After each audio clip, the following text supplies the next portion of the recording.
Ain't no iPhone. You don't just pick it up and I'll figure it out.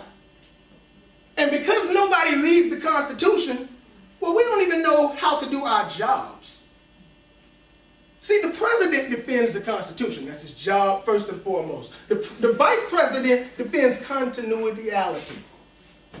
Right? So if something happens and the president has to step down, it's not the vice president's job to switch up everything and now we're going to do it my way. No, you're supposed to make that transition as smooth as possible.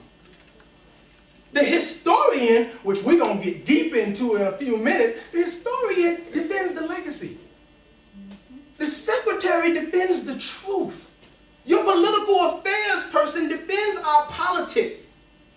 Whoever's handling your money, they defend our reputation. Like, there should be no arguments among people as long as everybody's doing their job. But we don't know how to do their job, and part of the reason is because at the end of one administration and the beginning of another administration, too many times we fail to sit each other down and have this transition meeting that needs to happen. And at the end of anything, I don't care if it's in a corporate office or in a government office, there is always a debriefing period. And I'm going to tell you what I've been doing. This is how we usually do it. This is who you go see if you need to do this, but we don't train each other. We basically throw up the peace fingers. We're like, all right, we done. Y'all do a good job. Hold it down. All right, now take care. And we leave them with things that they don't necessarily know, but each position knows something about that organization nobody else knows. There's a perspective from the historian's perspective that the president knows nothing about. There's some things that person knows nobody else knows.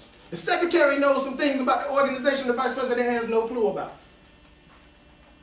So there has to be this shared knowledge of not only process, but what have I been doing? Because what if I made a deal that's going to carry in to your administration?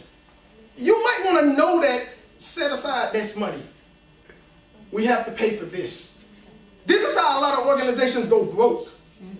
Because they overspend because they didn't know they had another expense that the previous administration left for them. But nobody talked about these things. Let's jump ahead. I don't want to spend too much time in any one particular spot. When I say we have a historical problem, we don't know the history of our organizations. And when I say we don't know the history of our organizations, let me make this clip.